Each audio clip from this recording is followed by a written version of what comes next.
Bueno, buenas tardes a todas y a todos. Hoy nos va a dar una charla, nos va a dar la charla de la mujer y la ciencia, Inés Pérez. Ante todo, bueno, agradecerles que estamos en un feriado, que Inés tuvo la voluntad de dar la charla un día como hoy. Y bueno, contarles que Inés hizo su formación de grado en la Universidad Nacional de Mar del Plata, porque Inés es profesora y licenciada en Historia. Su posgrado lo hizo en la Universidad Nacional de Quilmes. Ella es doctora en Ciencias Sociales y Humanas. Actualmente se desempeña como investigadora adjunta del CONICET y como docente de la universidad. Inés, dentro de su trayectoria científica, ha realizado varias estancias de investigación en California, por ejemplo, en Estados Unidos, como en Bélgica. Tiene numerosos trabajos publicados en revistas tanto nacionales como internacionales. Y ella está en el grupo de género de la universidad y su trabajo se centra en la historia del trabajo doméstico remunerado y no remunerado en la Argentina a mediados del siglo XX. Hoy nos va a hablar de el desarrollo de las carreras científicas de las mujeres respecto a la de los hombres. Y bueno, vamos a tratar de ver a ver qué se puede hacer como para empezar a tener otras perspectivas. Y bueno, gracias a Inés por venir y te escuchamos. Bueno, ante todo agradecer la invitación, especialmente a Gabriela, por convocarme para estar hoy acá y compartir con ustedes este rato y estas reflexiones sobre las desigualdades de género en la producción del conocimiento científico. Como dijo Gabriela, no es esta mi especialidad. Yo en realidad soy historiadora y hago historia del trabajo doméstico, en particular del trabajo doméstico no remunerado, no remunerado y remunerado. Últimamente estoy trabajando más sobre el remunerado, sobre lo que conocemos como servicio doméstico o trabajo en casas particulares. Pero es a partir de esa reflexión sobre los mundos del trabajo y las desigualdades de género en los mundos del trabajo que, que les voy a presentar los datos que siguen, ¿no? O que voy a tratar de interpretar estos datos que les voy a mostrar ahora. Voy ahora a compartir pantalla para mostrar estos datos. Espero hacerlo bien, cualquier cosa me dicen. Debería... eh, ahora no estoy viendo bien esto. Ahí está. Se ve bien, ¿eh? No sé, lo que no se ve, no está en la presentación, pero si ahora lo pones. Ahora sí, debería verse la presentación completa. Es No, decir, Todavía, ahora sí, ahí se ve, ahí ahí se sí. ve. ahí está. Bueno, acá van los datos que les quería comentar. Primero les voy a presentar una serie de datos y después, como les decía, qué es lo que me parece que se puede interpretar de ahí y qué es lo que podemos pensar en términos de políticas hacia el futuro, tanto en relación a lo que son los tiempos de pandemia como, bueno, en términos un poco más generales o más de largo plazo.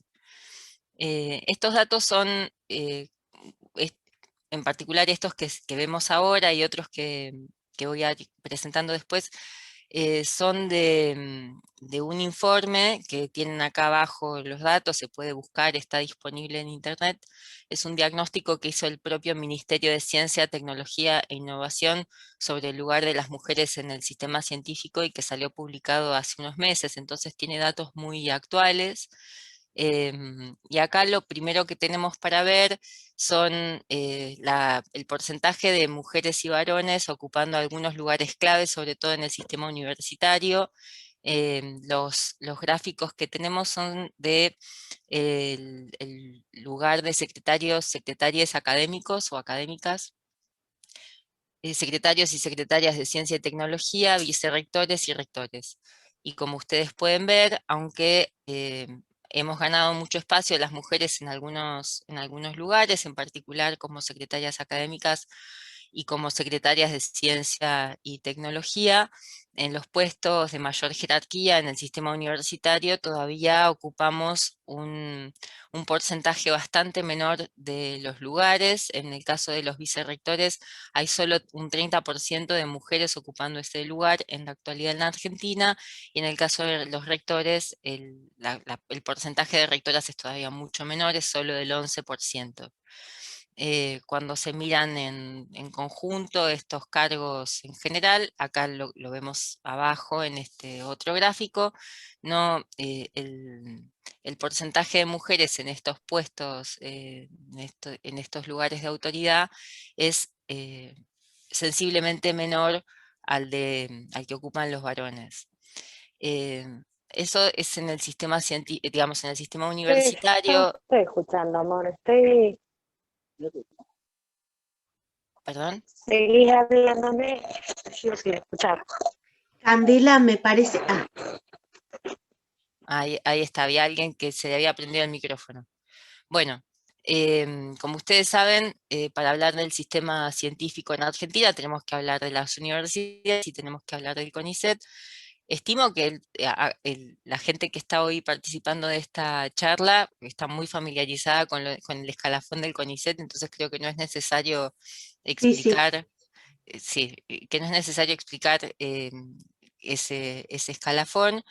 Lo que vamos a ver es que, a pesar de que las mujeres somos una enorme mayoría o ocupamos un porcentaje importante de los puestos más bajos de ese escalafón, acá tienen este gráfico que permite ver cantidad de varones y mujeres becarios en 2007 y en 2009, la cantidad de mujeres, y no solo la cantidad, la proporción de mujeres se incrementó notablemente, junto con el crecimiento de la cantidad de becarios en general. Esto es algo que de todas maneras entre 2015 y 2019 disminuyó ese crecimiento, pero aún así se observa un crecimiento y hay una sobrerepresentación de las mujeres, en este caso en el lugar de becarias, y esto sigue siendo así en términos generales,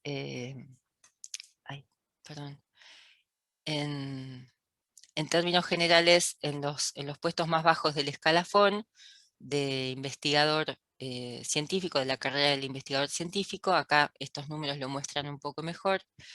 Somos mayoría, o sea, hay mayoría de mujeres como investigadoras asistentes y adjuntas.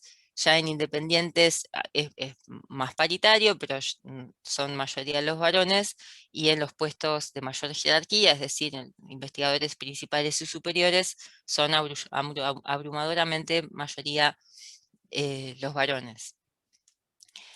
Perdón, acá hay unos gráficos que permiten ver la distribución de mujeres y varones en la carrera de investigador científico. No, perdón, en las comisiones asesoras para la evaluación de las distintas gran áreas del CONICET.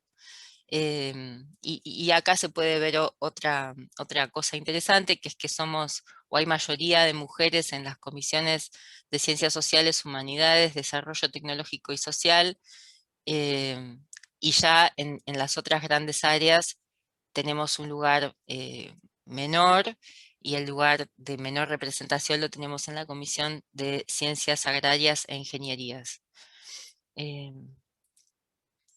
Bueno, esos datos son datos nada más, ¿no? Y solo permiten ver cuántas mujeres y cuántos varones hay, lo cual no necesariamente da cuenta de los vínculos de desigualdad, pero son un buen punto de partida, ¿no? Un buen punto de partida para interrogarnos respecto de cuáles son las desigualdades de género que atraviesan el sistema científico y tecnológico en la actualidad. Y esas desigualdades implican, digamos, esa foto que tenemos a partir de esos datos permiten pensar en desigualdades que son desigualdades salariales, porque los cargos de mayor jerarquía están asociados a salarios más altos. Son desigualdades en los derechos laborales porque, como decíamos, estamos sobre representadas en los escalafones más bajos del sistema científico, en el lugar de becarias o en el lugar de investigadores asistentes o investigadoras asistentes, que son, bueno, las becarias mucho más, tienen menos derechos laborales en términos de aguinaldo, pero sobre todo de estabilidad salarial, ¿no? Ahora, las becarias tienen derecho a la licencia por maternidad, pero hay una cantidad de derechos laborales que vienen asociados al estatus de investigador científico y sobre todo a la posibilidad de pasar de la categoría de investigador asistente, ¿no? Y también vienen asociados a desigualdades en la capacidad de decisión y en desigualdades en relación a la posibilidad de decidir cuáles son los problemas relevantes sobre los que vamos a investigar. Y en ese sentido, esas desigualdades en términos de cuántos varones y mujeres hay en cada escalafón o en cada nivel, se traducen en la prioridad que ciertos problemas o ciertas preguntas de investigación tienen por sobre otras preguntas y problemas, o qué perspectivas ganan relevancia o cobran prioridad frente a otras, ¿no? Hay, y acá es donde esto que les decía, mi mirada sobre los mundos del trabajo es la que me permite tratar de ofrecer algún tipo de interpretación de esos datos más allá de la foto. Hay dos conceptos que normalmente usamos para pensar las desigualdades en los mundos del trabajo y que creo que se aplican perfectamente al mundo del conocimiento científico, que son los de segregación horizontal y segregación vertical por género. La segregación horizontal, bueno, acá no mostré datos de eso, pero podríamos haberlos buscado también. La segregación horizontal es un proceso por el cual las mujeres nos concentramos en ciertas ocupaciones dentro del mercado de trabajo, mientras que los varones se concentran en otras. Esto es algo que ocurre en general en el mercado de trabajo. La ocupación que más mujeres aglutina dentro del mercado de trabajo es en la actualidad todavía el servicio doméstico, que compite, digamos, siempre con trabajadoras empleadas de comercio, pero la diferencia sustantiva entre una y otra ocupación es que empleados de comercio es una ocupación fuertemente mixta, es decir, hay un porcentaje similar de mujeres y varones en ese sector, y en cambio no hay una proporción similar de varones y mujeres en el servicio doméstico. Bueno, esta segregación horizontal que tiene que ver con esto, ¿no? Con los lugares dentro del mercado de trabajo que mujeres y varones ocupamos, un poco se reproduce dentro del sistema científico. Hay una sobrerepresentación de las mujeres en el área de las ciencias sociales y las humanidades. Hay también una sobrerepresentación de mujeres en el área de las ciencias biológicas y naturales, y en cambio hay muchas menos mujeres en otras disciplinas o en otras grandes áreas como son, bueno, las ciencias, bueno, las cuestiones más vinculadas a la tecnología y demás, y eso tiene que ver con cómo se construyen determinadas áreas del saber y también cómo se construyen determinadas ocupaciones dentro del mercado de trabajo como típicamente femeninas o masculinas. Es decir, ahí la forma, digamos, los guiones de género que hacen que consideremos ciertas ocupaciones o ciertos saberes propios de las mujeres o más cercanos a las mujeres, por lo que entendemos que es la feminidad o lo mismo la masculinidad como propios de los varones, tiene que ver con cómo se construyen esos guiones de género, cómo se construyen los estereotipos de género y cómo se incentiva o se desincentiva a mujeres y varones a participar de esos sectores laborales, pero también de esas áreas de conocimiento. Entonces, esto es particularmente visible en el área de las ingenierías, donde la participación de las mujeres creo que es la más baja de todo el sistema científico, ¿no? Que se construye como un área típicamente masculina, asociado a esto de la construcción de la tecnología como un ámbito de los varones, y también con cómo se construyen las carreras laborales, que finalmente es a donde voy a tratar de, digamos, el modelo de la carrera laboral que hay detrás de estos números, ¿no?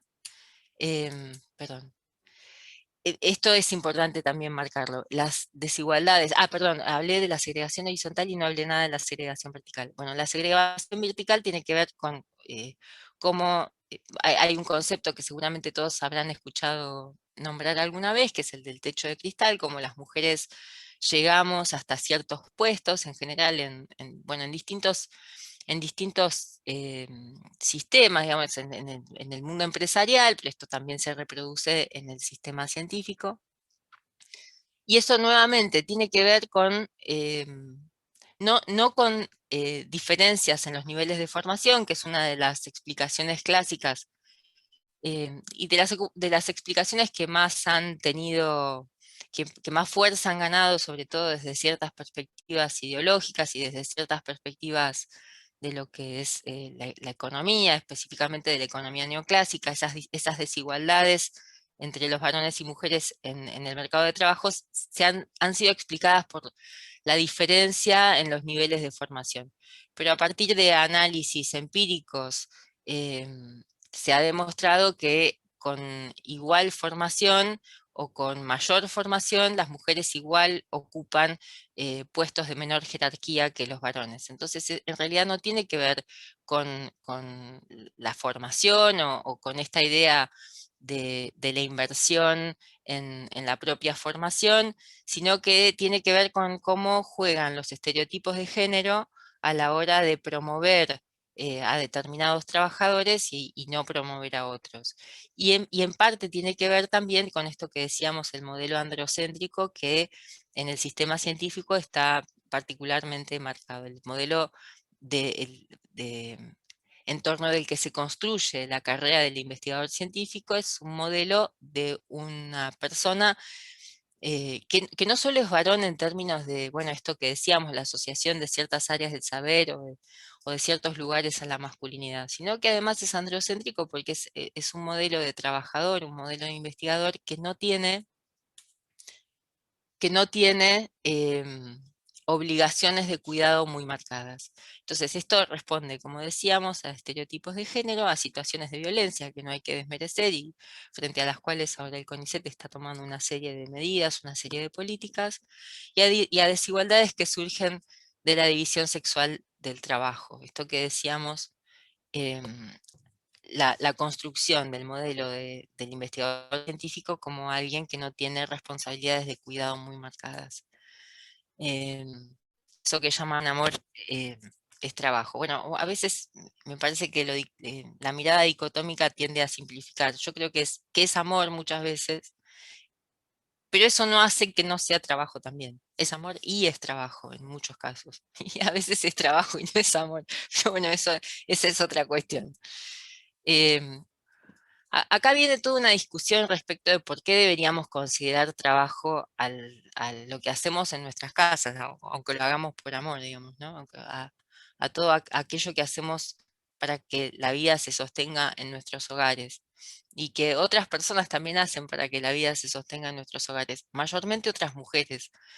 Muchas veces lo hacen a cambio de un salario, otras veces lo hacen porque son familia y sienten algún tipo de obligación moral, pero lo cierto es que hay una división sexual de trabajo que hace que todavía hoy las mujeres dediquemos mucho más tiempo a las tareas no remuneradas que los varones.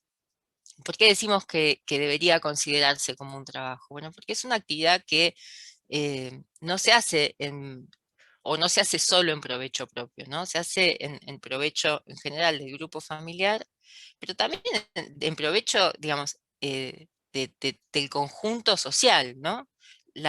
Esto que hablamos de la sostenibilidad de la vida es un concepto que permite poner de relieve cómo esas tareas no remuneradas que habitualmente hacemos las mujeres en nuestros hogares permiten que la sociedad se sostenga en el corto plazo y en el largo plazo. En el largo plazo porque si pensamos en que los trabajadores activos son los que sostienen a los trabajadores pasivos con sus aportes que se realizan a partir de sus salarios, si no hubiera niños que luego fueran los trabajadores activos del futuro, no habría cómo sostener digamos, la sociedad necesita de esa reproducción social en términos tan básicos como estos que estamos diciendo, ¿no? Las generaciones del futuro son las que van a permitir sostenernos como trabajadores pasivos en algún momento. Pero no solo por eso, digamos, ¿no?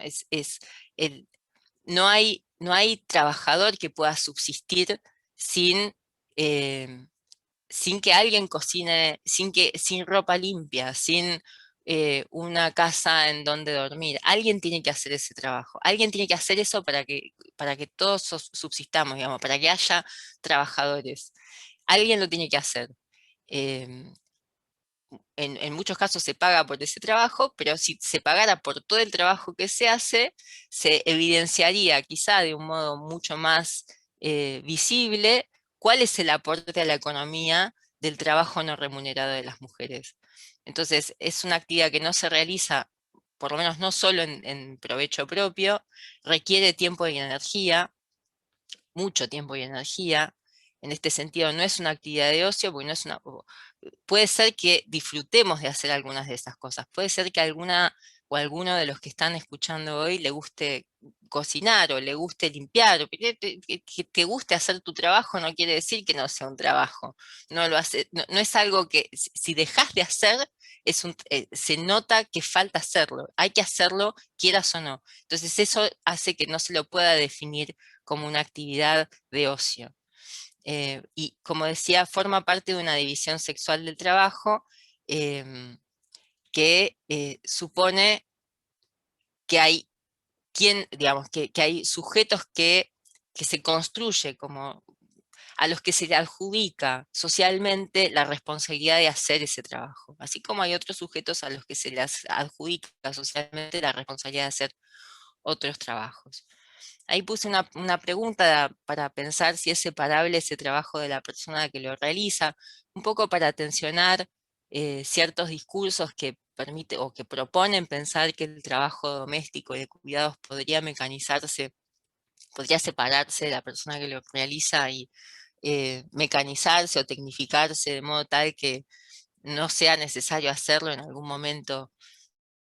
Sería bárbaro, pero lo que yo creo, a partir de mi propia investigación y a partir de las lecturas de otras investigaciones, es que hay un límite muy claro para la mecanización de ese trabajo, porque en parte, por un lado, porque hay una cantidad de tareas que no son mecanizables.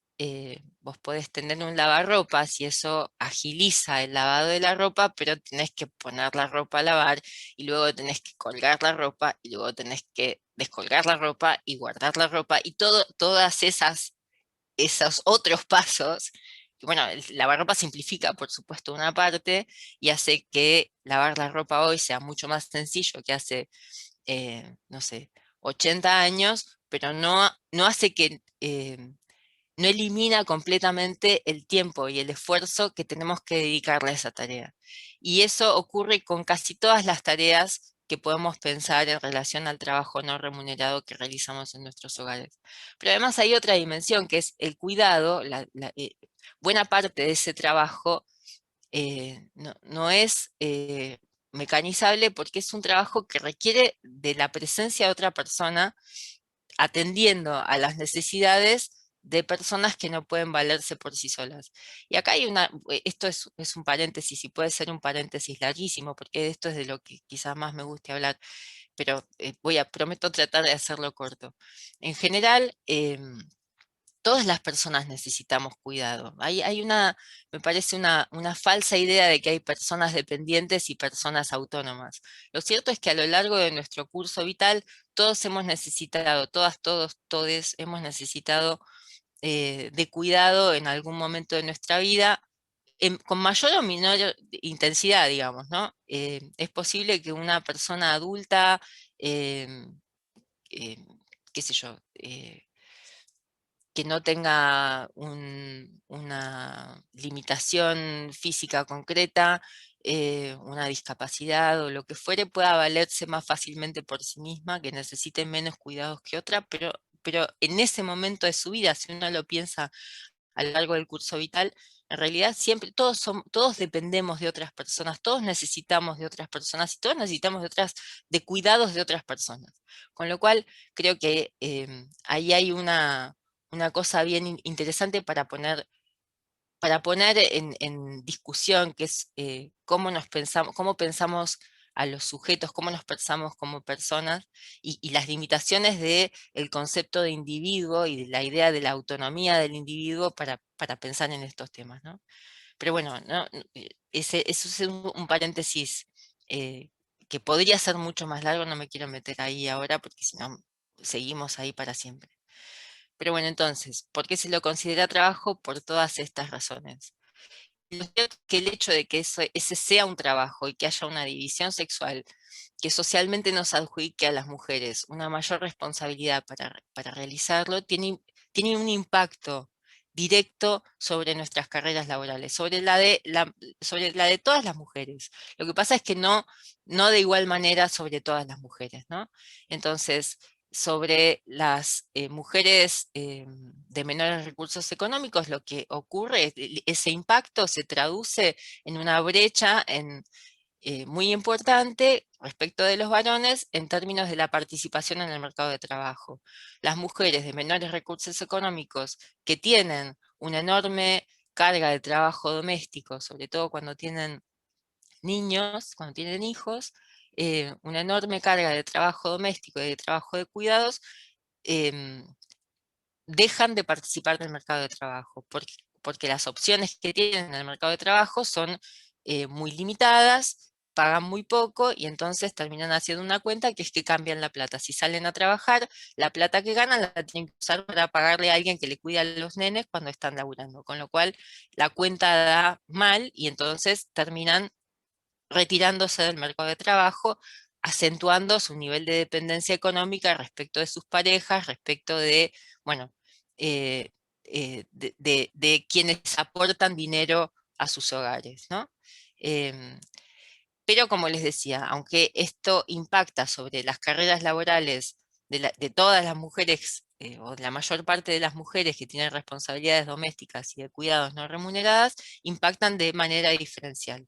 Entonces, las mujeres de sectores de trabajadores tienen en general mucha más responsabilidad de trabajo doméstico y de cuidados, porque tienen ingresos menores y porque pueden terciarizar menos esas responsabilidades. En un escenario donde no hay servicios públicos de cuidado, la manera de resolver esa presión de trabajo doméstico y de cuidados de las mujeres que tienen mayores ingresos económicos o de los hogares que tienen mayores ingresos económicos, es terciarizando a partir de la contratación de una trabajadora que te auxilia, que viene a tu casa, cuida a tus hijos o a las personas que haya que cuidar, o que resuelve el trabajo de ese hogar, ¿no?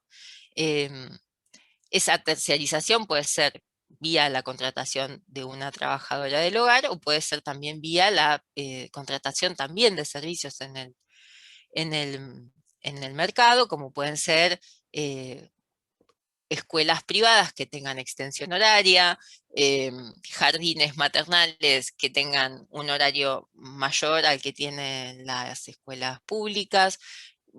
Hay muchas estrategias. En el caso de los adultos mayores puede ser también un hogar para ancianos, o bueno, un acompañante terapéutico. Digamos, hay una cantidad de servicios de cuidado que se adquieren en el mercado, pero en general en las sociedades latinoamericanas la salida más común es la de una empleada de casas particulares. Eso está muy vinculado con los niveles de desigualdad de nuestras sociedades, pero bueno, tampoco es ese un tema en el que nos vamos a meter ahora. Entonces, quería comparar estos dos cuadros. Acá ustedes pueden ver la distribución del tiempo diario dedicado al trabajo doméstico no remunerado de varones y mujeres de distintos sectores sociales, de clases servicios, la clase intermedia y la clase trabajadora. Esto está tomado de un análisis de Manuel Ribeiro de 2016. Él construye estas tres clases, identificando como trabajadores de servicios aquellos que tienen una alta formación y entonces aquellos cuyo reemplazo es muy caro para el empleador porque necesita mucho tiempo de formación, mucho tiempo de inversión. Entonces eso hace que el trabajador o los trabajadores de servicios tengan una mayor capacidad de negociación de no solo de sus salarios, sino de sus condiciones laborales. La clase trabajadora, que se define por oposición, digamos, son trabajadores muy fácilmente reemplazables porque tienen un nivel de formación específico menor, entonces no es tan costoso reemplazarlos, y la intermedia, bueno, es la intermedia. Y ustedes ven que aunque hay desigualdad en los tiempos del trabajo no remunerado de varones y mujeres en las tres clases, es mucho mayor la desigualdad en la clase trabajadora que en la clase de servicios, y esto se explica por lo que aparece en este otro cuadro, que es el porcentaje de contratación de servicio doméstico o de trabajadoras de casas particulares en cada una de estas clases. El menor tiempo que las mujeres de los hogares que Manuel identifica como de servicios invierten en este tipo de trabajo tiene que ver con esto que les decía recién, la posibilidad de contratar servicios que resuelvan el trabajo doméstico y de cuidados en el mercado.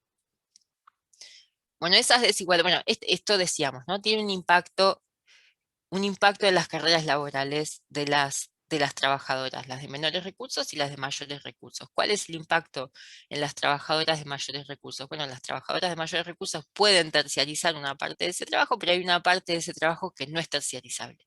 No hay manera. Hay un momento en el que por más que vos mandes a tus hijos, si son chicos, a una guardería 8 horas por día, que es tu horario de trabajo, se enferman. Hay un momento en el que hay que ir a buscarlos a la guardería. Hay un momento en el que tenés que volver a tu casa y hacer una cantidad de cosas. En los trabajos, como en general son los de las investigadoras, las mujeres que estamos en el sistema científico, lo que ocurre es que ese tipo de responsabilidades impactan en nuestra posibilidad, por ejemplo, de quedarnos más horas en su caso. Yo no trabajo en el laboratorio, pero en mi caso sería quedarme menos horas en el archivo. Yo me imagino que ustedes se quedan menos horas en el laboratorio, o que si se quedan más horas en el laboratorio lo hacen a un costo familiar alto. Tiene un impacto en la posibilidad de hacer viajes que, como todas sabemos, impactan muy positivamente en nuestras trayectorias o en nuestras capacidades, en nuestra posibilidad de promocionar en nuestras trayectorias en el sistema científico, ya sea de hacer viajes a congresos, que eventualmente son manejables, o de hacer estancias de investigación en otro país, o lo que sea. Distinto, esto pasa, les pasa a las científicas, les pasa a un montón de trabajadoras de los sectores más altos.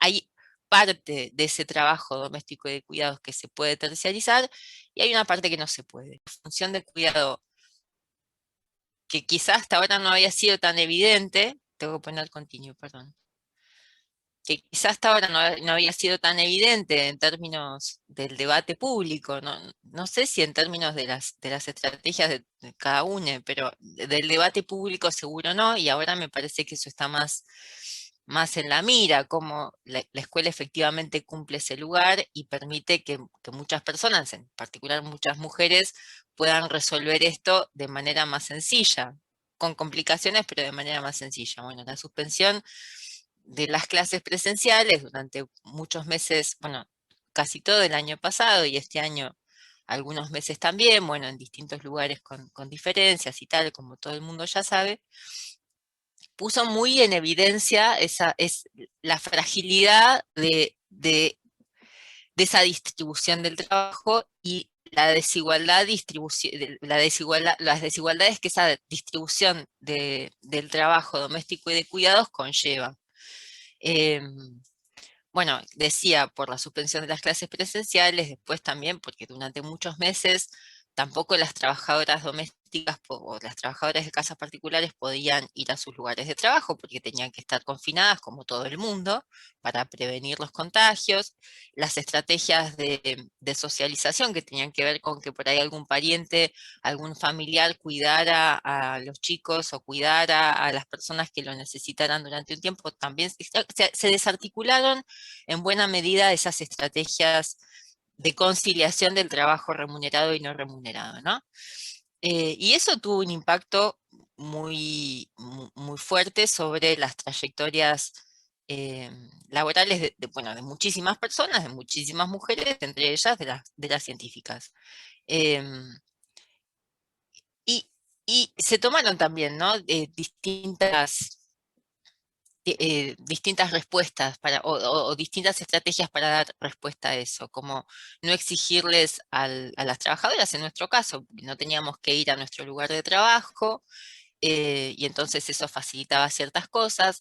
Se postergaron las presentaciones de informes. Este año tenemos que presentar, bueno, se llamaron nuevamente la presentación de informes en el CONICET, pero sabemos que esos informes no van a ser evaluados, o sea que son informes que todas vamos a aprobar, los que tengamos que presentar informe. Es decir, hay algunas respuestas, o se buscan algún tipo de solución a esa desarticulación de esas estrategias de cuidado previas, pero ahora vamos a discutir algunas de las limitaciones que eso tiene. Por otro lado, se dio una demanda, un aumento de la demanda laboral vinculada a la virtualización, sobre todo de lo que tiene que ver con el trabajo docente, y eso creo que no necesitamos ahondar ahí porque todos lo habrán vivido en sus propias experiencias, lo que implicó la virtualización en términos de aprender a usar, bueno, todas estas plataformas, las dificultades que estas plataformas conllevan, como acabamos de ver, pero bueno, otras dificultades también que tienen que ver con la conectividad de los chicos y entonces de los alumnos, perdón por decir así,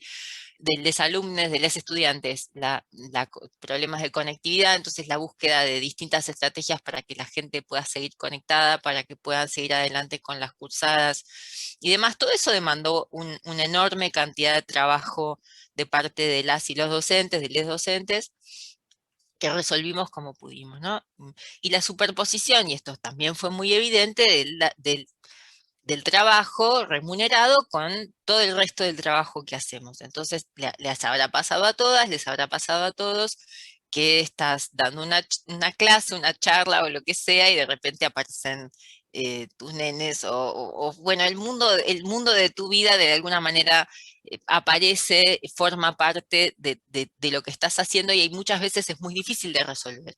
Es muy difícil resolver en términos materiales, por la cantidad de computadoras que necesitas para que todo el mundo se conecte a las cosas que necesitan hacer, la demanda de la internet, que el servicio a veces no es suficientemente bueno para que todo el mundo pueda conectarse al mismo tiempo. Bueno, todas las dificultades que conlleva esta superposición y que han impactado de manera diferencial en varones y mujeres. En el caso de las científicas, impactó fuertemente en su capacidad de producción. Que es a partir de lo que, como todos saben, nos evalúan, ¿no? Bueno, entonces, a lo largo de los últimos años se han diseñado distintas estrategias para lograr una mayor igualdad de género en el sistema científico. De hecho, desde la creación del Ministerio de Mujeres, Géneros y Diversidad, se han establecido mesas de diálogo interministeriales, las convocatorias a proyectos de investigación, por ejemplo, los PISAC del año pasado, que bueno, son del área de las sociales, así que no estoy muy segura de que ustedes estén muy familiarizados, pero de todas maneras son grandes proyectos de investigación que tenían, por ejemplo, entre los parámetros, a partir de las condiciones a partir de las que fueron publicados y van a ser evaluados, tenían que tener un porcentaje mínimo de mujeres en lugares importantes, en lugares de dirección o de coordinación de nodos. Creo que esto es algo que también está pasando en otras áreas. Se están tomando algunas medidas que van en este sentido de lograr una mayor igualdad de género, pero el problema es que, como decíamos al principio, las carreras laborales y sobre todo el modelo del investigador científico sigue pensándose a partir de un modelo androcéntrico, de un modelo que toma como carrera laboral óptima la de quien no tiene responsabilidades de cuidado, y que toma como parámetro la capacidad, digamos, como parámetro a partir del cual evaluar esas trayectorias, el número de artículos publicados por año, ¿no? Es como, ese es el quid del asunto, eso es lo que nos permite ascender en nuestras trayectorias laborales, y la capacidad de producir eso está muy afectada por la desigual distribución del trabajo doméstico y los cuidados, ¿no? Entonces, en términos generales, para remediar esta situación necesitaríamos de servicios públicos de cuidado y de una desfamiliarización que permitan esta desfamiliarización del cuidado de una manera mucho más fuerte que ahora. Y no me refiero solo, bueno, estamos en un contexto pandémico, esto es un escenario muy particular y muy distópico en relación a una cantidad de cosas, pero en un escenario post-pandémico, creo que esta es una discusión que tenemos que tratar de tener, que tenemos que buscar tener, cómo implementar un sistema público de cuidado que no descanse exclusivamente o solamente en la escuela pública, que es como ¿no? el gran servicio público de cuidado que existe. Y además tiene que haber una distribución más igualitaria del trabajo de cuidado entre varones y mujeres. Hay una filósofa muy famosa que se llama Nancy Fraser, que sostiene que la única manera de lograr esa distribución más igualitaria es pensar no ya en un modelo androcéntrico, en un modelo donde inspirado en las trayectorias que hasta ahora han tenido mayoritariamente los varones, que son las trayectorias, como les decía, de personas sin mayores responsabilidades de trabajo doméstico y de cuidado, sino pensar al revés, pensar que todos los trabajadores, varones o mujeres, o lo que sea, digamos, no nos quedemos solamente con esta definición binaria, ¿no? Pero independientemente de su género, ahí está. Que todas las personas, independientemente de su género, tienen, así como tienen necesidades de cuidado, como decía hace un rato, también tienen obligaciones de cuidado. Y que hay que pensarlas así. Todos tenemos obligaciones de cuidado de trabajo doméstico. Y entonces pensar modelos para trabajadores, para investigadores, que tienen responsabilidades de cuidado, que tienen una parte de su vida que no es la investigación científica, que no es el trabajo remunerado, tienen que dedicarle un tiempo y que sean modelos que privilegien eso y que de alguna manera evalúen a partir de ese tipo de modelo, ¿no? En el sistema científico, bueno, se han implementado licencias, esto que decíamos, ¿no? Durante todo el año pasado y ahora también tuvimos la posibilidad de no, quienes teníamos niños menores creo que eran menores de 6 años a cargo, podíamos, por ejemplo, pedir una licencia para no tener que presentarnos a nuestro lugar de trabajo, ¿no? Y esto es algo que es interesante, porque, bueno, reconoce que ahí hay un trabajo que tenemos que hacer y del que no podemos desvincularnos y que nos impide asistir a nuestro lugar de trabajo. Es interesante. Lo mismo en la universidad.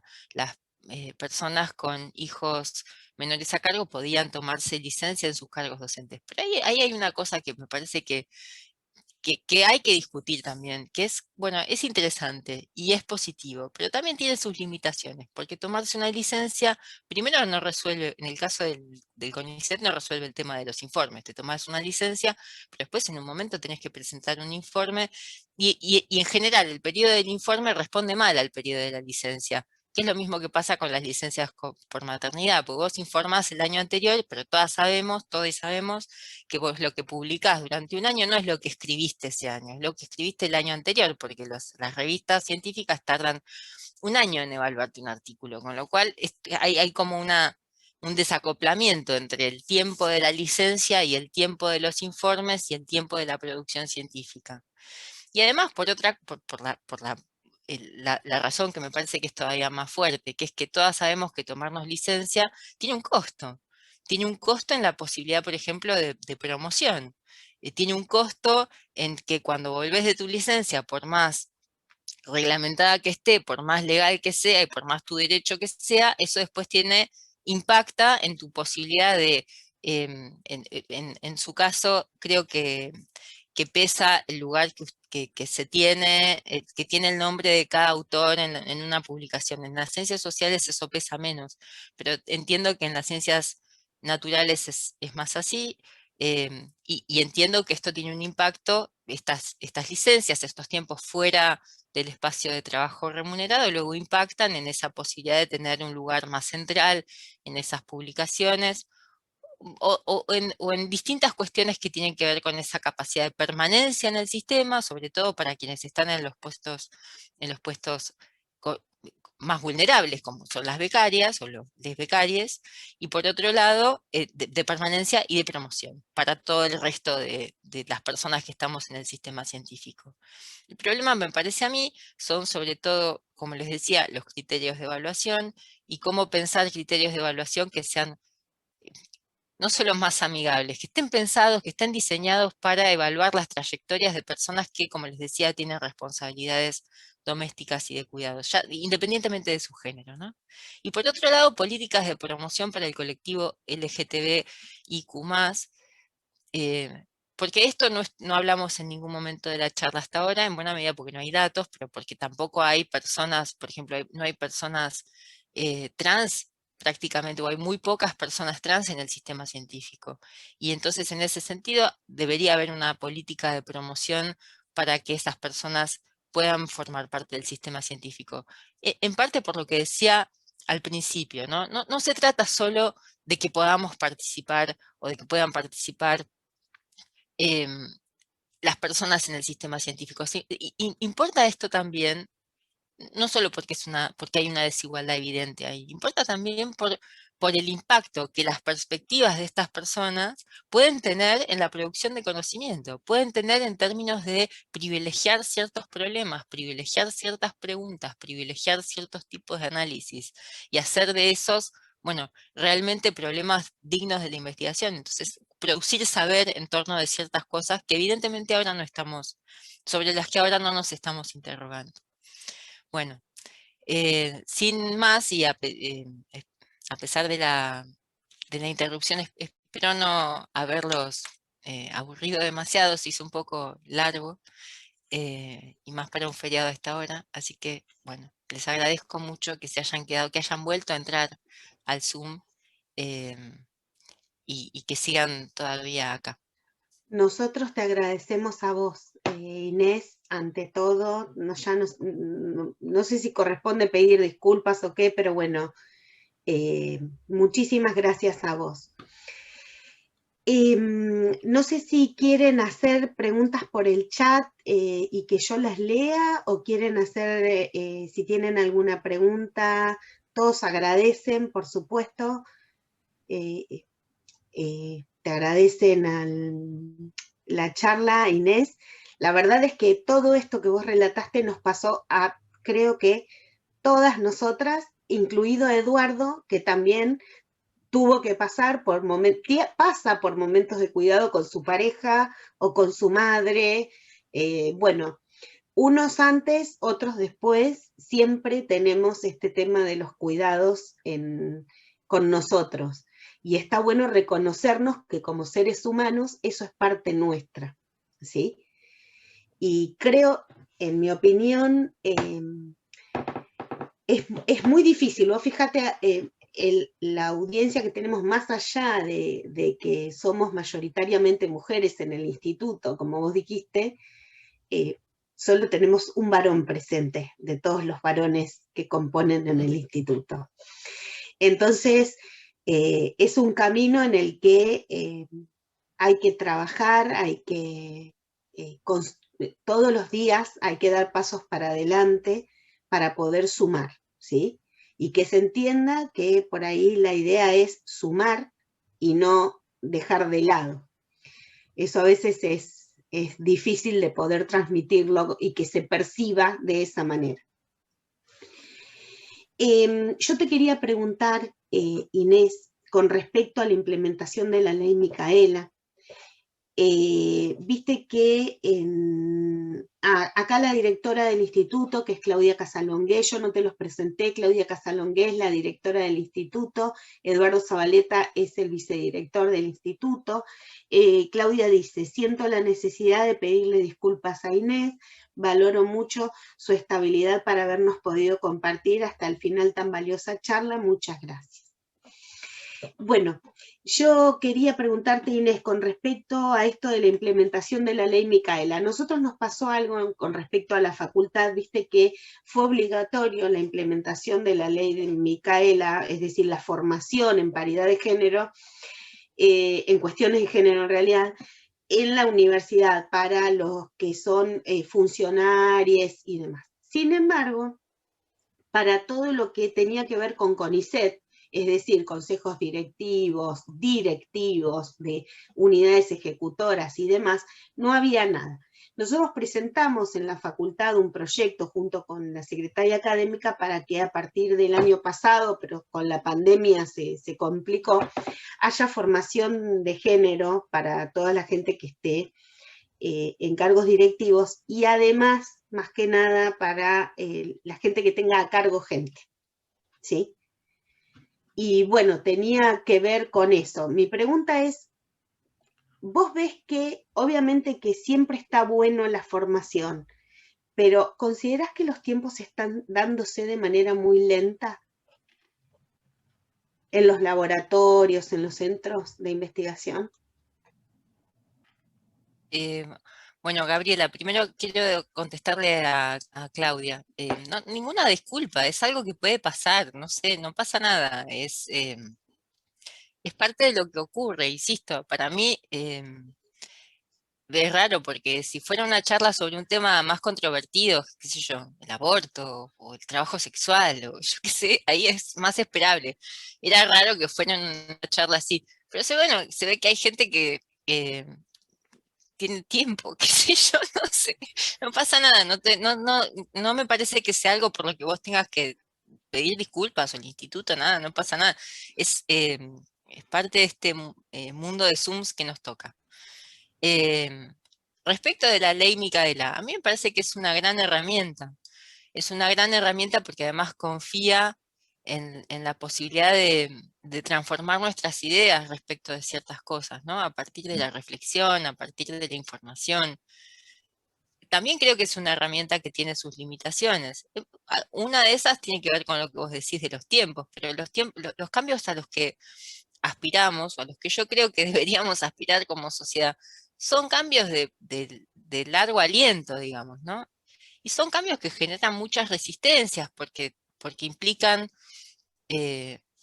a cada uno de nosotros o a cada una de nosotras repensarnos, repensar nuestras prácticas, repensar lo que hacemos. Nos van a llevar tiempo. Me parece que tenemos que tomarlo así porque si no también es frustrante pensar que esto va a transformarse muy rápidamente. De hecho, han habido muchos cambios muy rápidos en los últimos años. Me parece que hay ciertos sentidos comunes que se han instalado respecto de cosas que ya no son tolerables, que ya no son graciosas, que ya no nos parecen simpáticas, sino que nos parecen evidencia de la desigualdad y que entonces tenemos que... Y me parece que esos cambios se van dando, aunque no son homogéneos y aunque no son absolutos. Bueno, me parece que estamos haciendo el camino. Que no quiere decir que nos conformemos con esto, no hay que ir por más. Pero bueno, aceptar que nos va a llevar, me parece, su tiempo y que también tenemos que ir buscando otras estrategias. La ley Micaela es una, con esa evidentemente tampoco es suficiente, es muy buena, pero hay que buscar también otras.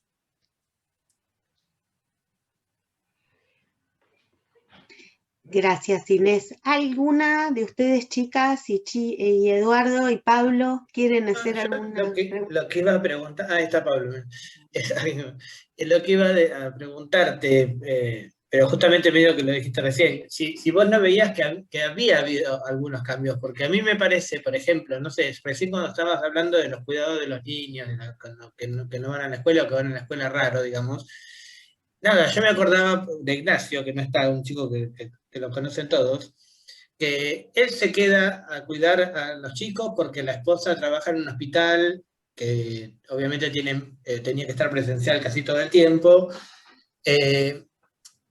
Lo que quiero decir, o sea, tenía que hacerlo así, pero no lo toma como algo terrible, digamos, como que me parecía una cosa como normal. Decía, bueno, en un caso le tocaba a ella, en otro caso le tocaba a él. No sé, lo ven con mis sobrinos, qué sé yo, los chicos más jóvenes, me da la sensación que comparten más. Cosa que mis padres era imposible que mi papá se quedara con nosotros porque mamá tendría que salir a trabajar o no. Quiero decir, como que me parece que si yo tomo, no sé, 50 años o 60 años, es una diferencia enorme, me parece que, positivamente quiero decir, que por ahí falta, pero me parece que sí pasa, por lo menos en algunos ambientes, me da la sensación de que sí está pasando que los varones, digamos, como que se hacen cargo de muchas cosas que antes era privativo de las mujeres. No sé qué Yo opinás. estoy de acuerdo, Eduardo. Creo que efectivamente están cambiando las cosas. Lo que creo es que em, creo que hay diferencias de clase fuertes en relación a la posibilidad de compartir o no esas tareas de cuidado, pero además creo que el problema no es, o sea, una parte del problema es que los varones hagan más tareas y hagan más trabajo del trabajo no remunerado. Esa es una parte muy importante. Están haciendo más, no están haciendo igual. Están haciendo más, pero no están haciendo igual. Y eso lo muestran las encuestas de uso del tiempo, ¿no? Que, que miden o tratan de medir de la manera más precisa posible los tiempos que cada uno de nosotros dedicamos al trabajo no remunerado.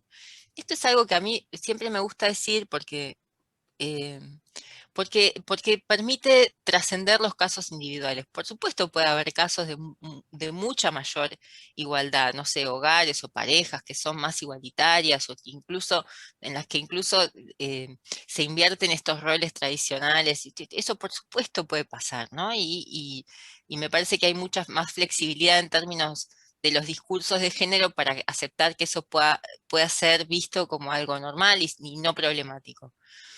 Pero cuando vos mirás los datos agregados a partir de esos estudios más bien estadísticos que te permiten ver eso, las desigualdades se mantienen y son todavía muy fuertes. Entonces, una parte importante va por ahí, los varones están haciendo más, pero todavía no están haciendo igual, o no tienen la misma carga de trabajo doméstico y de cuidados no remunerados. Y por otro lado, con esta otra idea, porque no se trata solo de que los varones hagan más, también se trata de desfamiliarizar el cuidado. Pensar el cuidado como el cuidado y el trabajo doméstico, como tareas que son necesarias para sostener la vida y por lo tanto, tareas que son necesarias en términos sociales, respecto de las que el Estado debería involucrarse más. Entonces, para esa desfamiliarización de los cuidados, no se trata solo, y no podemos descansar solamente en la buena voluntad de los varones de involucrarse más. Parece que tiene que haber un sistema que acompañe esto y que permita evidenciar que esto es una cuestión necesaria en términos sociales. El cuidado de los chicos, el cuidado de las personas que necesitan cuidados, independientemente de que sean chicos o sean grandes o tengan lo que fuere, el cuidado es necesario, lo necesitamos como sociedad. Entonces el Estado debería prever eso y no debería dejarlo en manos de nuestras voluntades individuales, de nuestra buena voluntad o de nuestra capacidad de terciarizar eso y de pagarlo a partir de si tenemos o no el dinero para pagar eso.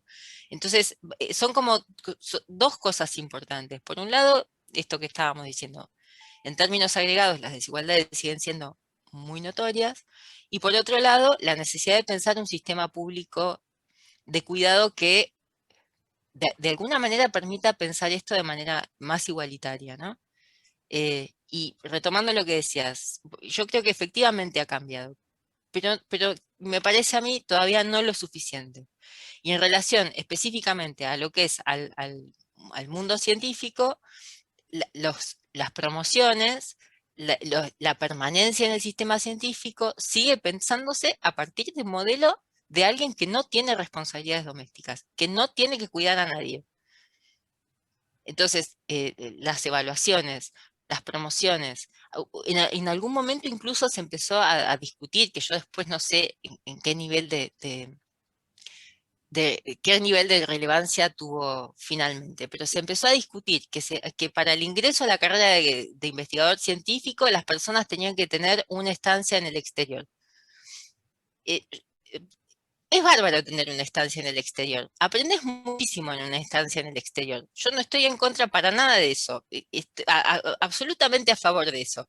Pero alguien que tiene hijos chiquitos y es mujer tiene muchas más dificultades para hacer eso que un varón que tiene hijos chiquitos. Entonces, si vos pones eso como criterio para decir si alguien puede o no ingresar a la carrera de investigador científico y tecnológico, lo que estás haciendo es reproducir las desigualdades de género. Y con eso, en un montón de cosas que inicialmente vos decís una estancia en el exterior, ¿qué corno tiene que ver con el género? Quizá pensás que nada, y después en un análisis posterior ves que efectivamente tiene que ver. Y eso y otro montón de situaciones donde esos criterios de evaluación están construidos en torno a un modelo que no se revisa, cuyos supuestos no se ponen en discusión. Eso es lo que me parece que en nuestro caso puntual, porque bueno, podemos hablar del sistema público de cuidado y tal, pero bueno, no sé. Pero efectivamente, en el marco del sistema científico y tecnológico, esa es una discusión que en algún momento tenemos que dar. No sé cuándo, no sé, pero creo que ahí hay que apuntar. Em, Pablo, una sola cosita nada más. En realidad para mí mucho no ha cambiado porque de hecho, fíjate en el CIN, vos ves la composición del CIN en el 2017 y la ves hoy, y la verdad es que prácticamente ¿cuánto había? 17% de mujeres. Inés, no recuerdo bien De la... rectores y eso. De rectores Sí, y de vicerrectores. rectores. Está bien, Bueno, pero esos son gente que todavía es grande. Yo me estoy no, enfocando bueno, más en los Eduardo, chicos, no, más jóvenes. no, está bien, pero donde se cambian las cosas son en los lugares de poder. Por Pero lo digo que tanto, para que esos lugares cambien, a lo mejor falta más tiempo. Yo lo único que me parece es que los chicos más jóvenes lo ven de otra manera. Eso es lo que me parece a mí. No sé si en todos los claro, ámbitos, ¿no? Pero sí me parece que hay más chicos jóvenes que lo ven de otra manera. No sé, y después con respecto a las actividades de la casa, qué sé yo, no sé, yo toda la vida tuve que hacerlo yo. Qué sé yo, no sé si me entorpeció en algo o no, mi carrera científica, pero qué sé yo, o sea, yo siempre lo hice yo, todo. Eh, digo, nosotros no tenemos hijos, pero digamos, obviamente que una vez me acuerdo que hablé con Gustavo D'Aleo que nunca había limpiado un baño, nunca en su vida, qué sé yo. Pero bueno, no sé si, claro, a mí me parece raro que alguien nunca haya limpiado un baño. Yo lo limpio toda la semana, pero me parece que podría ser tranquilamente que entre todos, por ahí los chicos, por ahí, no sé, parecieran un poco más dependientes de las madres, no estoy muy seguro, son muy chiquititos, pero el resto se puede hacer tranquilamente, se puede compartir tranquilamente, todo, Sí, absolutamente todo. absolutamente. Yo creo que tenés razón, ¿eh? Me parece que efectivamente entre la gente más joven esto se ve de otra forma, pero el tema es que eso hay que no se ver, refleja. claro, en términos agregados, cuánto efectivamente ha cambiado, cuánto puede ser que cambie en el futuro. Pero insisto, me parece que tampoco se puede dejar librado a las decisiones individuales. Ahí la pregunta de... Sí, de Pablo, eso te iba a leer. Pablo preguntó, siempre un gusto escuchar a Inés, disculpen la demora, bueno, no importa, creo que igual falta mucho. ¿Cómo sería el rol del Estado en ese proceso de cuidado? Un Sí, es ejemplo lo que iba a concreto. preguntar. Un ejemplo concreto son, por ejemplo, los jardines maternales. El Estado, decíamos, ¿no? Se desarticularon durante la pandemia mucho las estrategias de cuidado previas porque en buena medida descansaban en el sistema educativo, ¿no? Ahora, el sistema educativo arranca a los 3 años. Hasta los 3 años vos tenés que recurrir a jardines maternales si lo que querés es desfamiliarizar el cuidado, llevar el cuidado a la esfera pública. Bueno, no hay jardines maternales estatales, salvo en la ciudad de Buenos Aires. Hay, no es que no hay ninguno, pero hay muy poquitos. Hay muy pocas vacantes en esos jardines públicos. En la propia universidad está el jardín maternal de la universidad. Las plazas que tiene el jardín, las vacantes que tiene el jardín de la universidad son muy poquitas. No alcanzan para el propio personal de la universidad. Em, Hay una jerarquía, las no docentes, porque son las que más horas cumplen dentro de la universidad, después los docentes exclusivos, son los docentes con dedicación parcial, los docentes simples, y queda un montón de gente afuera siempre. Y ahí vos tenés un ejemplo concreto de una política pública que permitiría desfamiliarizar el cuidado muy claramente. Pero además decimos lo otro, ¿no? Tenés el sistema educativo como un sistema que provee, entre muchas otras cosas, cuidado. Pero en jornadas escolares que son de 4 horas, cuando las jornadas laborales suelen ser de 8, digamos, la jornada laboral típica es de 8. Y ahí ya tenés un problema, porque tenés otras 4 en las que de alguna manera resolvés. Y en general resolvés, porque resolvés, pero resolvés o contratando una trabajadora o con otra mujer que por distintas circunstancias, porque es pariente o porque en general es pariente, te lo resuelve. No digo que no haya también un reparto en algunos casos más igualitario de eso, y que también haya varones, abuelos o padres o tíos ocupando ese lugar. Los hay, por supuesto que los hay, bienvenido, menos mal, pero en términos mayoritarios esa labor la realizan las mujeres. Y están atravesadas, como decíamos en algún momento de la charla, por desigualdades que no son solo de género, son también de clase, la posibilidad de pagar para que eso lo realice alguien. Bueno, eso marca una desigualdad muy grande, una desigualdad que, como les decía, en el caso de las mujeres de menores recursos económicos, implica que participen en mucho menor medida del mercado de trabajo, con todo lo que eso conlleva en términos de dependencia, de los ingresos de quien sea, pero además en términos de derechos, por ejemplo. Ahora, hubo un momento en el que, gracias a una política implementada por Néstor Kirchner, las amas de casa se pudieron jubilar sin haber tenido aportes a lo largo de su vida, pero eso fue una cosa, en principio, excepcional. Bueno, después dejó de serlo, pero lo que quiero decir es, participar del mercado de trabajo y la forma en la que participas del mercado de trabajo, no solo te permiten acceder a un ingreso, que es muy importante. También te permiten acceder a derechos y a un estatus social, que es el del trabajador, en una sociedad que sigue estructurada en torno del trabajo. Entonces, no es menor esa desigualdad, no solo en si participamos o no del mercado de trabajo, sino en cómo lo hacemos. No, y salvar tu vida, perdón Inés, porque muchas mujeres que participan del mercado del trabajo tienen la posibilidad de irse ante situaciones de violencia familiar porque tienen un sueldo a cuál recurrir para poder mantenerse solas. Muchas mujeres permanecen en hogares donde hay violencia porque no tienen independencia, mínima independencia económica, y termina costándoles la vida. Sí. Pero además es esto otro que decíamos también, la forma en la que podemos participar. En el caso del sistema científico y tecnológico es la posibilidad de seguir formando parte del sistema. Si sos becaria, si logras terminar la tesis para poder presentarte a postdoc, para poder ingresar a carrera, la cantidad de... Todo ese mantenerse dentro del sistema está marcado también por esas obligaciones. Y que en muchos casos esa adopción del modelo androcéntrico redunda en costos personales. Entonces, hay muchas mujeres que postergan la maternidad, hay muchas mujeres que tienen menos hijos de lo que hubieran querido tener. Ese modelo no solo privilegia ciertas, digamos, privilegia las trayectorias de los varones, nos induce a tomar decisiones, nos induce a ciertos tipos de prácticas que condicionan decisiones que tomamos a lo largo de nuestra vida, digamos, ¿no? Y que quizás serían otras si el modelo fuera otro. Acá Ximena, no sé si vos te querés explayar, pero escribió muchas veces es cultural dentro de la familia.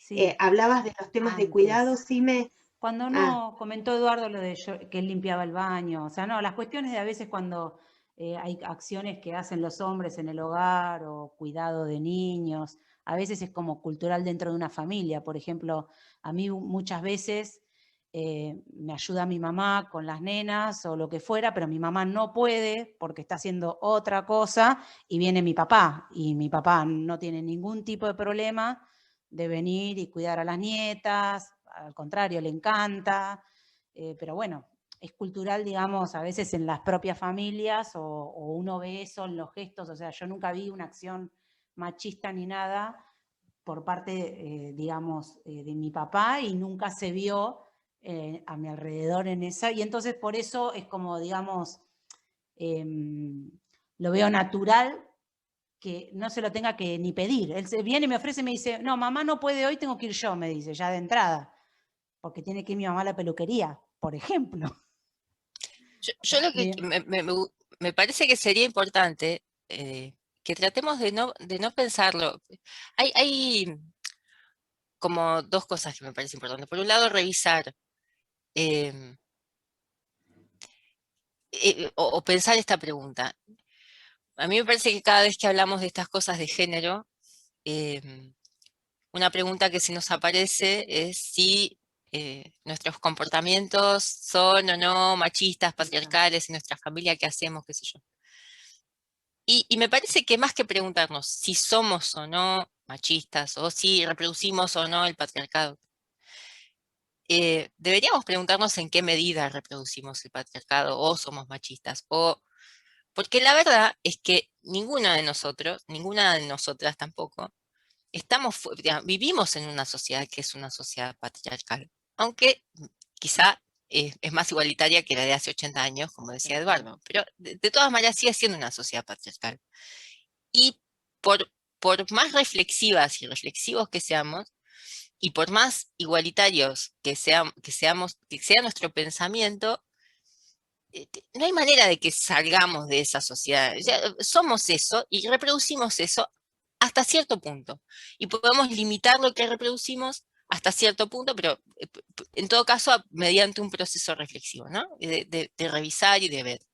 Y yo creo que, entonces, más que preguntarnos si sí o si no, por ahí preguntarnos cuánto, cómo, en qué cosas seguimos reproduciendo esos estereotipos de género, seguimos reproduciendo discursos patriarcales, seguimos dando lugar a las desigualdades de género. Pues seguramente todos lo hacemos, todas lo hacemos, sin querer, porque es como nos hemos formado. Nuestra subjetividad está atravesada por esos discursos. Es muy difícil salirse de ahí. Entonces, en algún nivel, seguramente seremos y habremos revisado y habremos cambiado, y seguramente en otro nivel seguiremos reproduciendo. Bueno, habrá que ver, habrá que revisar dónde, cuándo, qué cosas podemos eventualmente transformar. Eso por un lado. Y por otro lado, pensar cuando hablamos de estos temas en términos más generales, que trascienden lo que cada uno haga en su casa. Porque efectivamente es posible que, como decíamos, ¿no?, en distintos hogares pueda haber prácticas más igualitarias, pero eso no hace que la sociedad en su conjunto necesariamente sea una sociedad igualitaria. Y lo que tenemos que buscar es que la sociedad sea una sociedad igualitaria. En términos de género y en términos de todo lo demás también, me parece a mí.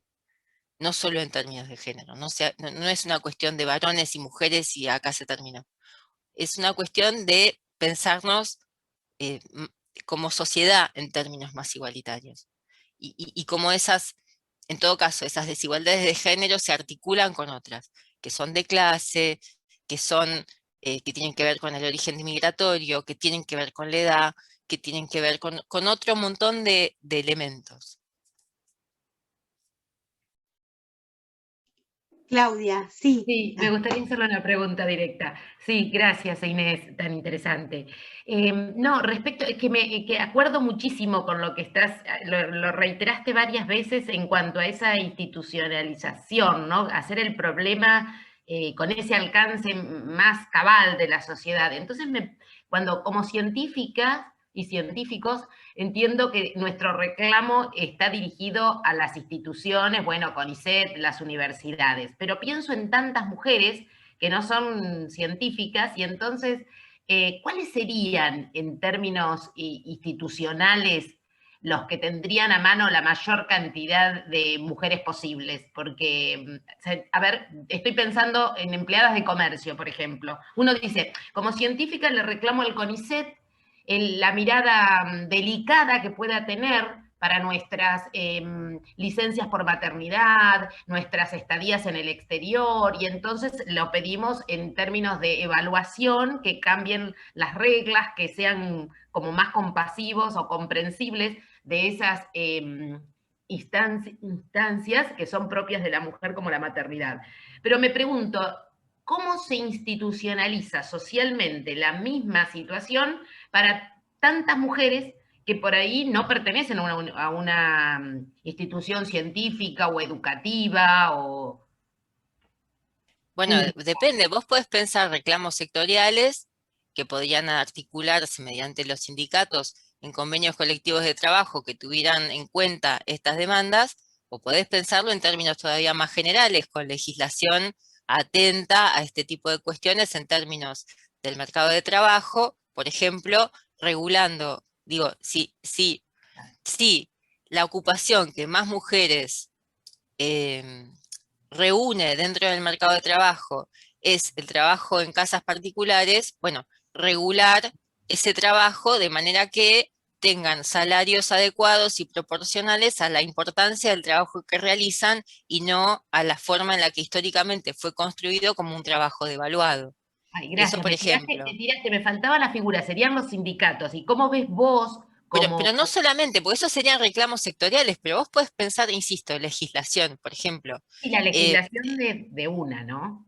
Sí, y además podés pensar en términos de políticas públicas, esto que decíamos antes, la creación de un sistema público de cuidados, por ejemplo, con jardines, no serían necesariamente maternales, pero bueno, jardines o guarderías para niños o niñas menores de 3 años de carácter público, con jornadas escolares o jornadas de estos espacios de cuidado más extensas, no solo de 4 horas, sino mucha gente de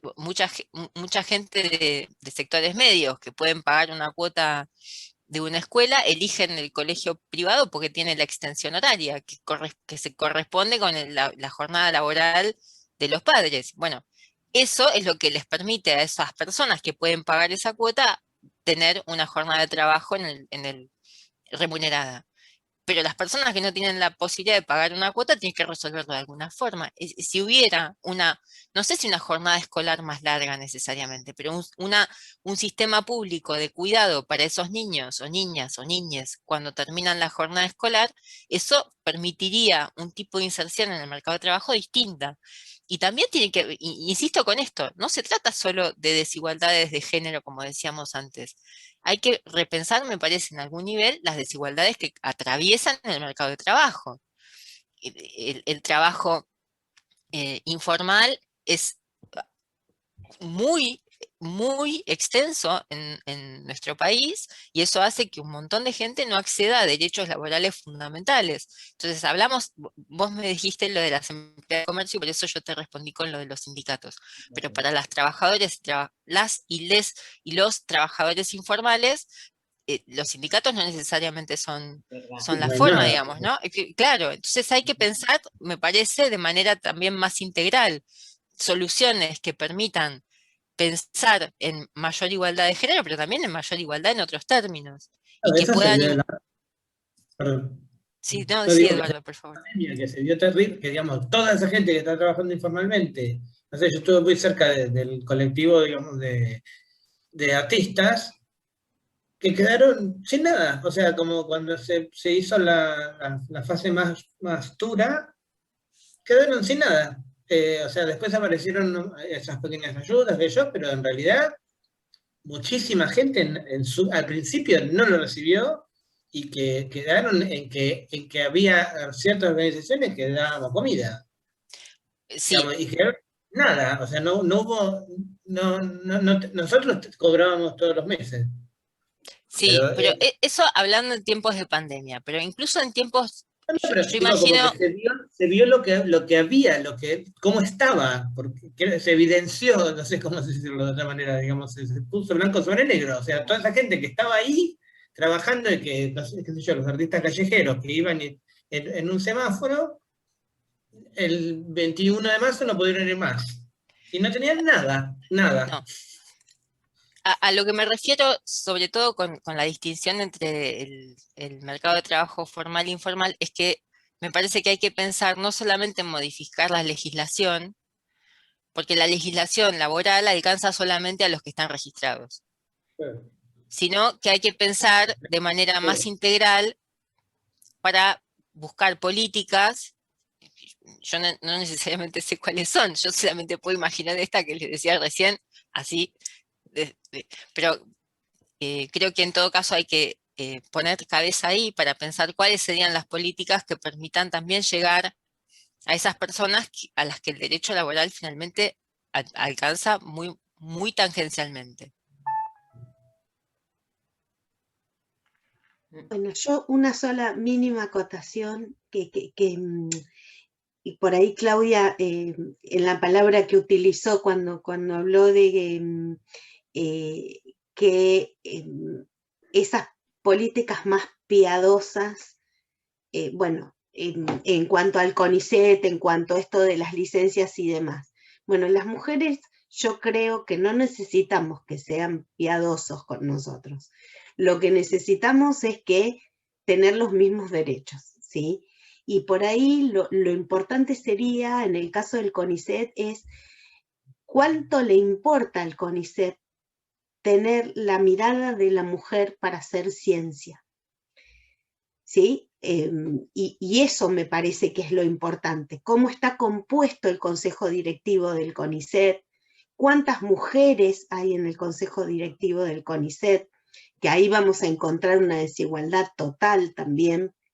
Entonces, yo creo que estas políticas igualitarias, nada, no son cuestión por ahí de piedad ni de tener en cuenta situaciones especiales, sino que esas situaciones nos pasan y nos pasan a todos, porque hijos tenemos tanto las mujeres como los varones, y bueno, nada, eso, que para mí hay que como revertir un poco más en los espacios donde se toman las decisiones, cuando votamos, etcétera.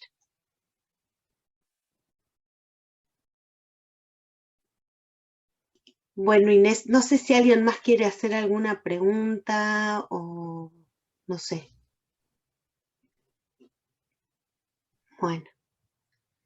Bueno, Inés, muchísimas gracias. Sobre todo, bueno, por el día, por el feriado, por el acontecimiento horrible que pasó. Y bueno, y te estaremos molestando para que nos hables de estas cosas en una próxima oportunidad seguramente. Muchas Bueno, gracias. no, al contrario, Muy gracias a todos por interesante. estar hoy acá y por la invitación. Muchas gracias también, Gaby, a vos por todo el apoyo para la charla. Muy interesante, cariños, y que terminen bien. Muy interesante también haber plasmado con números las sensaciones que muchas veces tenemos, ¿no? Sí. Así que a mí me encantó. Eso le dije a Inés yo la primera vez que la escuché. Muchas Exactamente gracias. lo mismo, Marianita. Es como si Muy se lindo. tragaran, llegaran a, viste, a una categoría y se tragan a las mujeres, porque después no estamos más. Tragamoneda de mujeres. Se las chupan en algún momento. Gracias, Pablo, también por tu compañía. Y gracias, Pablo. Muchas gracias a Vivi. Hasta Gracias. luego. Nos vemos. Gracias. Chao. Chao.